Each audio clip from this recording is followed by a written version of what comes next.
ಇದು ನನ್ನ daily Tumakuru to Bangalore office journey mini vlog. ನಾನು exhausted engineer Swarna Mahesh. Morning ಆಟೋನಲ್ಲಿ ತುಮಕೂರು ಬಸ್ ಸ್ಟ್ಯಾಂಡ್‌ಗೆ ಬಂದೆ. ನೋಡಿದ್ರೆ ಬಸ್‌ಗಳು ತುಂಬಾ ಕಡಿಮೆ ಇತ್ತು. ಈ ಪ್ರಾಬ್ಲಮ್‌ಗೆ ಸೊಲ್ಯೂಷನ್ನೇ ಇಲ್ಲ ಅನ್ಸುತ್ತೆ. ಇಲ್ಲಿ ಮಂಡೇಸ್ ಮಾತ್ರ ಕ್ಯೂನಲ್ಲಿ ನಿಂತ್ಕೊಂಡು ಹತ್ಕೋಬೇಕು. ಬೇರೆ ದಿನ ನೂಕಾಡ್ಕೊಂಡು ಹತ್ಕೋತಾರೆ. ಬಸ್‌ಗಳಿಲ್ಲ ಅಂದ್ರೆ ಸೀನೇ ಬೇರೆ. ಹಿಂಸೆ ಅದು. ತುಂಬಾ ಜನ daily Tumakuru to Bangalore travel ಮಾಡೋರಿದ್ದಾರೆ. ನಿಮ್ಗೆ ಯಾವ್ದು ಇಷ್ಟ? ಕ್ಯೂನಾ ಅಥವಾ ನೂಕಾಡ್ಕೊಂಡು ಹೋಗೋದಾ? ಕಮೆಂಟ್ ಮಾಡಿ. ಫೈನಲಿ ಬಸ್ ಸಿಕ್ತು, ಹತ್ಕೊಂಡೆ. ಆಮೇಲೆ ನಾಗಸಂದ್ರದಲ್ಲಿ ಇಳ್ದು ಮೆಟ್ರೋ ಹತ್ಕೊಂಡೆ. ಲಾಲ್‌ಬಾಗ್ ಸ್ಟಾಪ್‌ನಲ್ಲಿ ಇಳ್ದು ಅಲ್ಲಿಂದ ಮತ್ತೆ ಆಟೋ ತಗೊಂಡೆ.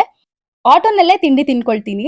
ಫೈನಲಿ 9:30ಗೆ ಮೂರೂ ಥರದ ವಾಹನಗಳನ್ನ ಯೂಸ್ ಮಾಡ್ಕೊಂಡು ನನ್ನ ಆಫೀಸ್‌ಗೆ ರೀಚ್ ಆದೆ. ಇದು ನಾನ್ ಸ್ಪೆಕ್ಸ್ ಹಾಕೊಂಡ್ರೆ ನನ್ನ ಡಿಟೆಕ್ಟೇ ಮಾಡಲ್ಲ. ನಂದಿರ್ಲಿ ನನ್ ಕೈಲಿಗ್ ಐಲೈನರ್ ಹಾಕಿಲ್ಲ ಅಂದ್ರೆ ಡಿಟೆಕ್ಟ್ ಮಾಡಲ್ವಂತೆ. ನನ್ನ ಕೆಲಸ, ಮೀಟಿಂಗ್ಸ್ ಎಲ್ಲ ಮುಗಿಸ್ಕೊಂಡು ಸಂಜೆ ಆಫೀಸಿಂದ ರೈಲ್ವೆ ಸ್ಟೇಷನ್‌ಗೆ ಹೊರಟೆ. ಇಲ್ಲಿ ಎಕ್ಸ್‌ಪ್ರೆಸ್ ಟ್ರೈನ್ ತಗೊಳ್ತೀನಿ. 1 ಅವರ್‌ಗೆಲ್ಲ ತುಮಕೂರಿಗೆ ಬಂದ್ಬಿಡತ್ತೆ. ಅಮ್ಮ ಪಿಕ್ ಮಾಡಕ್ ಬಂದಿದ್ರು. ಅವ್ರು ನೋಡಿದ್ಮೇಲೆ ಏನೋ ಒಂದ್ ಸಮಾಧಾನ.